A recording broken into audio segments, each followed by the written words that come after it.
What's up guys? So in this video I'll be filming a full back workout. The nice thing about working back is if you build up your lats in your back, you can actually give the effect of having a smaller waist, and that will just add to the overall hourglass look, especially if you build up your legs and glutes as well. So there will be an informative voiceover explaining each exercise, but if you have any questions, feel free to leave them in the comment section below. So I hope you guys enjoy this video, and let's get right into it. Alright, so we're starting off this back day with wide grip bent over rows. So go ahead and hinge down so that your back is about parallel with the ground, and squeeze your back together to lift the bar up to your chest. Keep your shoulders pressed down away from your ears so that you're pulling the bar right below your chest. Your hand should be in an overhand grip a little bit wider than shoulder width apart so that when your elbows come up, they reach about a 90-degree angle.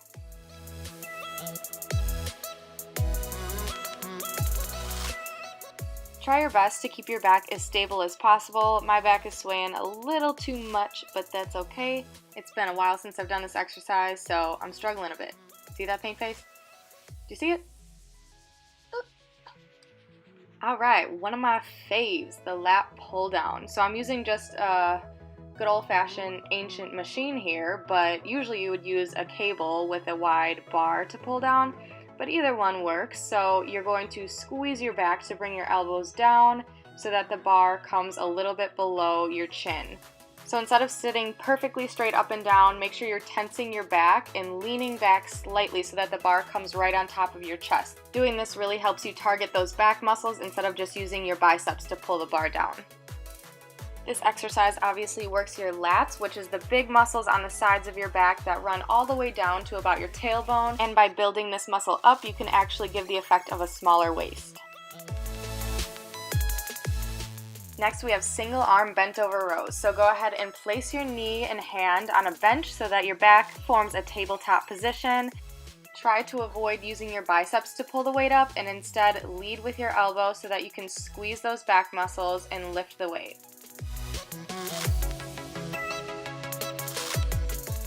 You should try to keep your shoulders nice and square, but in my personal opinion, I think it's okay to sway a little bit to really recruit those specific back muscles and lift that weight up. Make sure you grab a pretty heavy weight for this. Your back is a huge muscle and you can probably go heavier than you think you can. Just make sure you keep that form in check.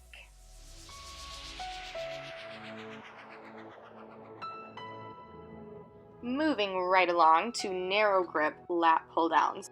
So I'm just using the V-shaped attachment so that I can have a neutral grip, and same thing as before, I'm tensing my back muscles, leaning back slightly and making sure the attachment comes straight down onto my chest. Just make sure that your back is still staying neutral and you're just slightly leaned back. Try not to arch your lower back and put too much strain on it.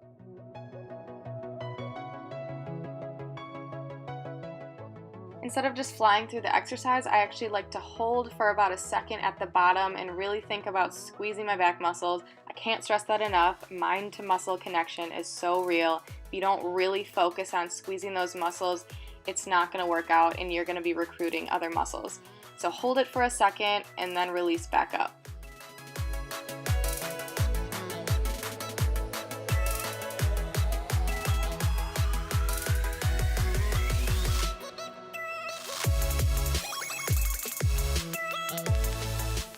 Alright, and lastly, focusing on a smaller muscle, the back of our shoulder area, doing a bent over rear delt fly. I'm just using the cable attachment with nothing on it. So keeping a slight bend in the elbow, you're just going to focus on squeezing the back of your shoulder area to lift the weight up.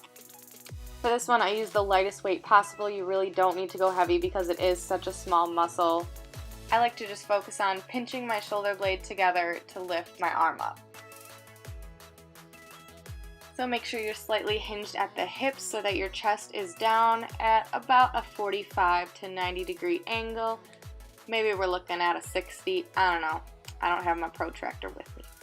Okay, anyways, make sure you keep that back nice and flat once again so that you don't put any strain on it. Yay. Okay, so I always like to finish off my workout with some sort of cardio because not only is it good for fat loss, but it's also really good for your heart and just your health in general. On upper body days, I like to do some form of cardio that involves my upper body. So I'm doing burpees here, coming all the way to the ground, pushing up, doing as many as I can. Then I finished off with the assault bike, also recruiting my upper body, and went pretty fast for about 10 to 15 minutes. I have other days where I specifically focus on cardio, but on a weight training day, I just like to add a little something in at the end. Spike your heart rate, get a good sweat on, and you'll be good to go. I really hope you guys enjoyed that workout. Please give the video a thumbs up. Don't forget to subscribe so that you never miss any workouts, fitness tips, or meal ideas again, and I will see you guys in the next one. Thanks for watching. Peace out.